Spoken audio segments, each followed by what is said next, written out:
Muchísimas gracias a los estudios de la revista Economía, aquí una entrevista especial. Hoy vamos a conversar con el ingeniero Daniel Malma, él es ingeniero químico, además tiene posgrados y maestrías en lo que es negocios, pero con él vamos a conversar algo interesante que tiene que ver con la industrialización del país.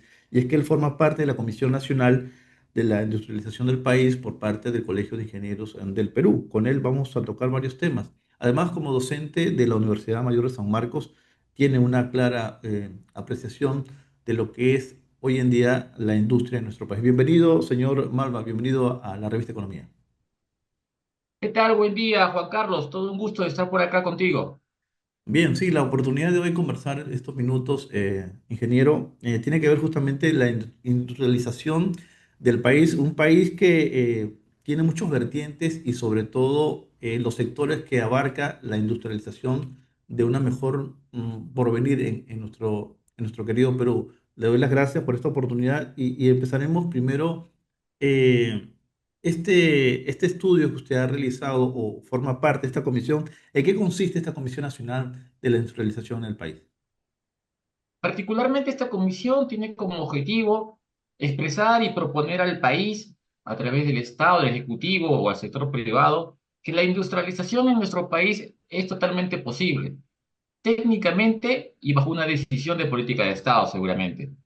Nuestro objetivo a corto y mediano plazo es establecer, redactar un proyecto de ley que pueda permitir al país que tenga la dirección exacta y técnica de cómo industrializar al país, cómo darle las facilidades para esto, para atraer probablemente el incentivo de capital privado y que también el Estado aprenda a intervenir.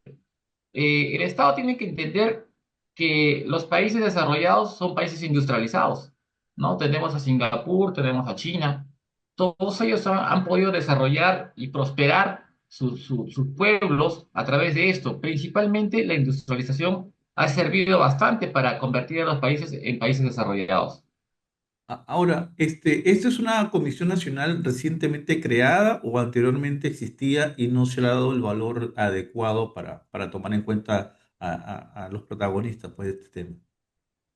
Bueno, esta comisión ya ha existido en periodos pasados. Eh, Yo soy parte de esta nueva comisión, de este nuevo periodo, porque el Colegio de Ingenieros hace pocos meses ha renovado su parte de desarrollo y dirección. Entonces somos nuevos integrantes de esta comisión y como nuevos integrantes, como nuevos participantes de esta comisión, tenemos este proyecto descrito de una manera muy clara. ¿Ya hubo un acercamiento ya con el Estado o gobierno o han empezado ustedes con la parte privada, el sector privado, netamente en este inicio? No, todavía, en un sentido de que primero es esto, la estructuración y el diseño de este proyecto que tenemos que terminarlo para poder posteriormente poder presentarlo en primera instancia al Estado. Ya. Ahora, dentro del trabajo de industrialización, vayamos ahora a los sectores, ¿no? La fortaleza del Perú en el caso de la minería y hoy en día con construcciones que se están realizando, ¿cómo ven ustedes esas perspectivas con esta comisión nacional? Bueno, en el sector minero estamos, bueno, por lo menos nos describen, a mi entender, un falso orgullo, ¿no? De ser el segundo exportador a nivel global de cobre, por ejemplo. Pero ¿por qué digo falso orgullo? Porque sucede algo similar en otros sectores. En la minería somos segundo exportador de cobre, pero como tal. Es decir, lo exportamos y después nos regresan convertidos en cables, en filamentos, en láminas de cobre, a un precio que corresponde a 7, 8 o 9 veces su precio original al cual fue exportado. Entonces, eso no corresponde a un país que tiene la ambición de desarrollarse. Ahí perdemos no solamente el precio, perdemos una desventaja también competitiva, perdemos generar puestos de trabajo, bueno, perdemos esto, impuestos, recaudación de impuestos ante la inversión privada, perdemos mucho. Mientras que solamente pensemos en que ya es un triunfo exportar materia prima como tal, estamos perdiendo. Lo que necesitamos en el país es transformar. Eso nos falta.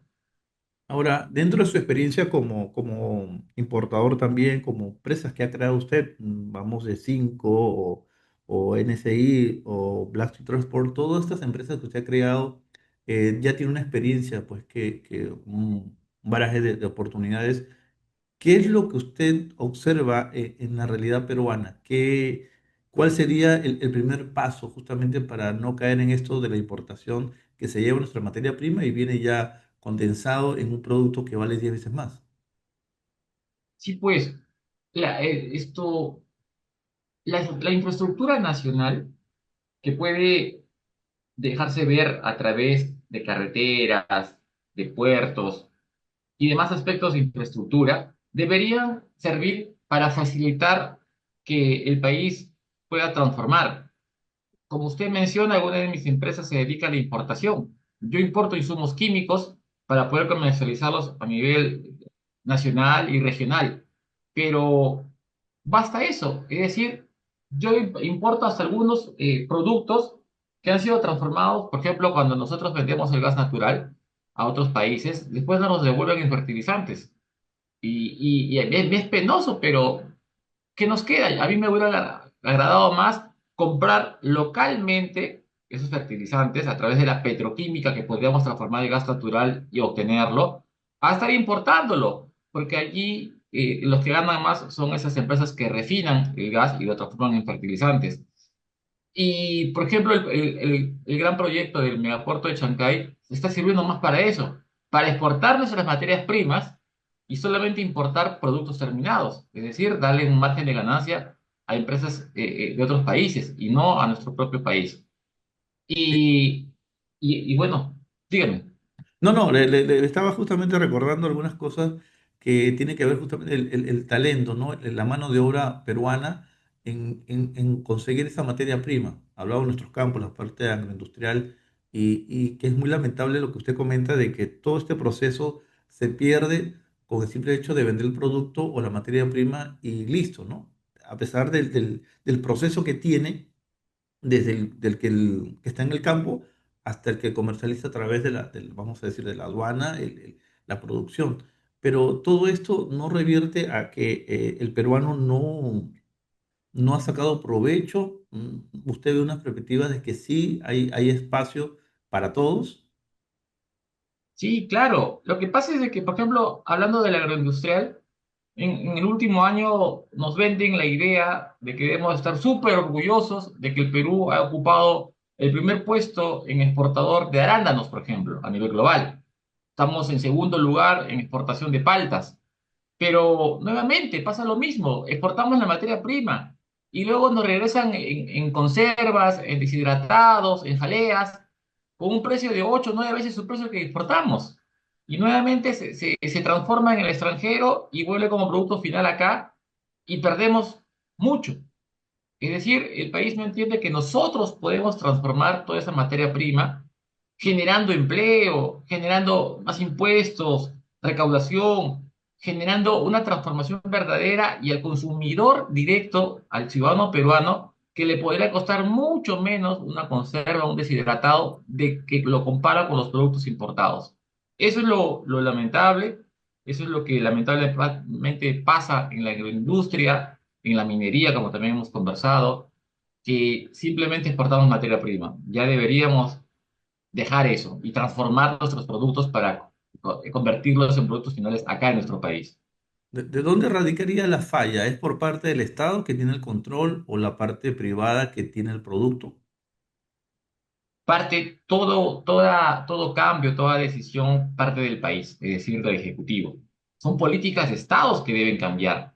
Mientras que no haya incentivos fiscales, financieros, una mejora de infraestructura, un cambio de decisión política, no va a pasar ese cambio verdadero.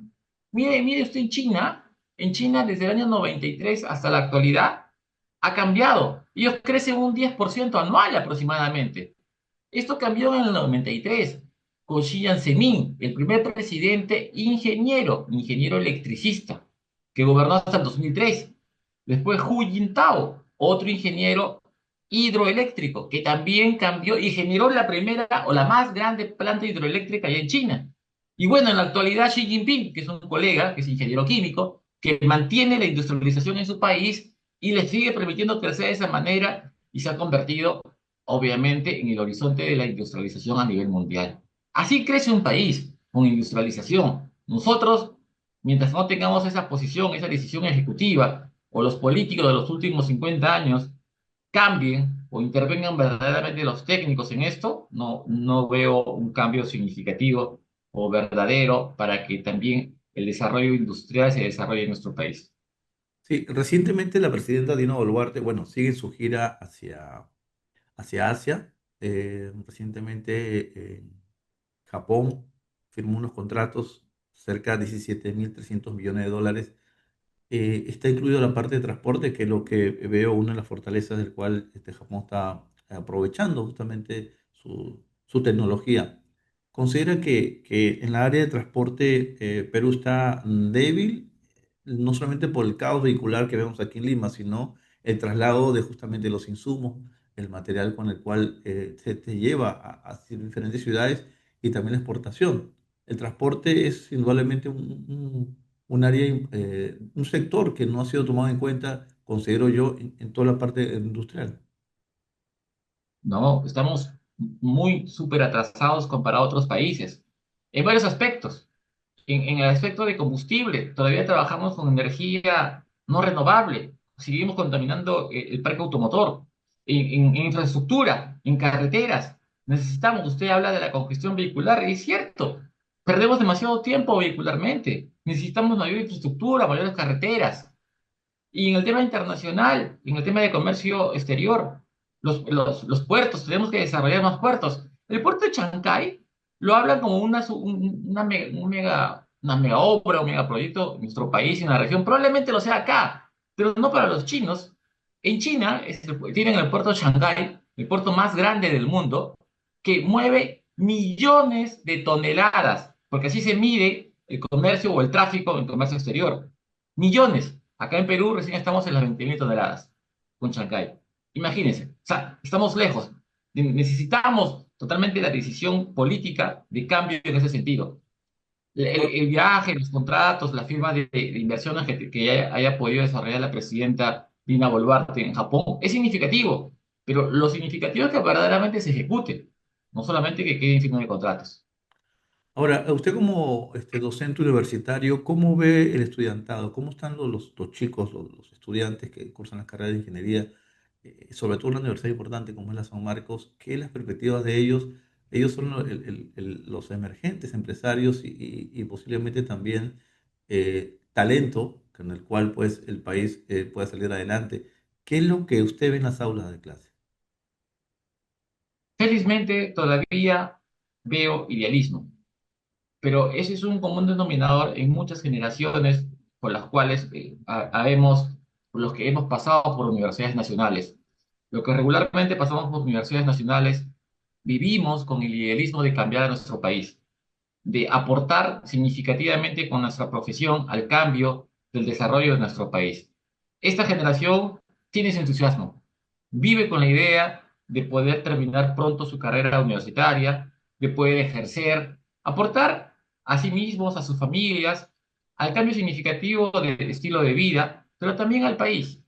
Tienen esa idea, quieren hacer eso. En mis clases genero el debate y el debate lleva a las conclusiones que coinciden en eso. Quieren aportar con su profesión al cambio industrial de nuestro país. Otro de los temas que quisiera conversar con usted tiene que ver con hablamos de la exportación, de la importación, ¿cómo estamos ubicados ahorita el Perú? Bueno, el Perú en nuestra región por lo menos es uno de los mayores importadores. Importamos bastante porque también a partir de acá del Perú podemos exportar a Ecuador, a Bolivia, a Colombia, el tráfico de exportación, pero a partir de la importación que hacemos de Asia regularmente, sí se manifiesta, ¿no? Y es por ello que también usted ya debe saber que Brasil está proponiendo al país una conexión terrestre hacia el puerto de Chancay, ¿no? ¿Es por qué? Porque es su interés del comercio exterior. O sea, el Perú, en tráfico de comercio exterior, en posición geográfica, es muy relevante. Lo importante acá es crecer aún más. No nos conformemos con solamente haber atraído la inversión de China con este puerto de Chancay. Tenemos que pensar y generar mayor entusiasmo de inversión de capital para que hagan otros tres o cuatro puertos más del tamaño o más grandes que Shanghái, aquí en nuestro país. Y ahora se acerca un año electoral, esta antesala política. ¿Considera usted que va a haber un retraso en estos avances de la industrialización? Sabemos que en este caso la presidenta está realizando su gira a Indonesia, a Corea, pero, pero vamos pisando firme, ¿no? En tierra. ¿Este año electoral va a cerrar algunas cosas? ¿La brecha va a continuar? ¿Usted considera que hay una perspectiva distinta para lo que se avisora aquí en nuestro país? Bueno, en todo año electoral hay mucha incertidumbre. Pero lo positivo, en todo caso, debe ser de que la idea de la industrialización técnicamente se venda políticamente y que esperemos que ojalá algunos, espero que algunos, es decir, en plural, de los partidos políticos que vayan a competir, adopten esta idea de cambio de pensamiento en políticas ejecutivas. Es decir, que estén convencidos los políticos de que la parte técnica, que la industrialización de un país cambia y acelera el desarrollo económico de todo el que se involucre en esto. Tenemos que entender, o en lo particular entiendo, que los políticos no siempre son técnicos o no se dejan tampoco asesorar por grupos técnicos. Estos grupos técnicos que pueden vender y pueden diseñar una idea de verdadero cambio técnico en nuestro país es muy necesario. A veces los planes de gobierno son pura letra estática que no va más allá del dinamismo que se pueda ejecutar. Eso debe cambiar, ¿no? Esperemos que el país, a través de su política, cambie. En lo particular, trato de exponer esta idea en toda conferencia que doy, ¿no? A nivel nacional e internacional. Yo creo que el Perú tiene toda la capacidad, tiene en sus profesionales, tiene obviamente toda la materia prima para poder transformarla. Solo falta la decisión política en la que podamos incentivar a que la inversión privada venga, pero venga para poder transformar nuestra materia prima. La inversión privada a veces viene con sus productos finales y eso no es transformación, simplemente es inversión. Pero necesitamos inversión para transformar, para poder darle ese valor agregado que durante décadas no nos han permitido la política de nuestro país. Ya para finalizar, ingeniero, ¿qué mensaje le daría a los empresarios justamente en esta época y quienes están escuchando la entrevista y viendo también esta posición? ¿Qué mensaje le daría a aquellos empresarios que están justamente esperando pues avanzar si a través de sus importaciones quisieran pues lograr los objetivos planteados para este 2025? Bueno, hay dos sectores, a mi entender, de empresariado, ¿no? Yo agrupo en un primer grupo a los micro, pequeños y medianos empresarios y por otro lado a los grandes, ¿no? Son mensajes diferentes. Al mensaje del primer grupo les diría que sigan esforzándose, porque es un gran esfuerzo hacer empresa en nuestro país, porque en nuestro país, para los micro, pequeños y medianos empresarios, tenemos a un Estado que ahuyenta la inversión en vez de atraerla, con más fiscalización que incentivos para la inversión. Entonces, para este sector, siempre la sugerencia, siempre el pedido de que sigan apoyando y apostando por nuestro país, porque este sector es inversión nacional en su gran magnitud. Un 95% seguramente es inversión nacional entre los micros, pequeños y medianos empresarios. Mientras que por otro lado, las grandes inversiones, las grandes empresas, en un solamente 60% es inversión privada, el otro 40% es inversión internacional, las transnacionales. Y en ese sentido, allí la inversión o el mensaje podría ser de que cambien un poco su pensamiento, no solamente inviertan para extraer, sino también para transformar. Inviertan en la transformación de los productos acá en nuestro país. Entiendo que la política del Estado no es la más conveniente, pero entendamos que sí puede serla. Y esperemos, yo guardo la esperanza de que el nuevo gobierno en el próximo año tenga esa concientización y ese entendimiento, que así como otros países han transformado su economía, su sociedad, el Perú también puede. Bien, muchísimas gracias, ingeniero, por sus palabras. Esperemos pues que se logre estos objetivos y para nosotros un placer haberlo tenido aquí en la revista Economía. Muchas gracias a ti, Juan Carlos, un gusto y como siempre, para cualquier tipo de atención en el sentido técnico. Bien, muchísimas gracias. En las palabras del ingeniero Daniel Malnat, ingeniero químico, además profesor docente de la Universidad de San Marcos, estuvo con nosotros justamente aquí en la revista Economía. Nosotros volvemos a los estudios, un enlace especial desde esta entrevista. Adelante.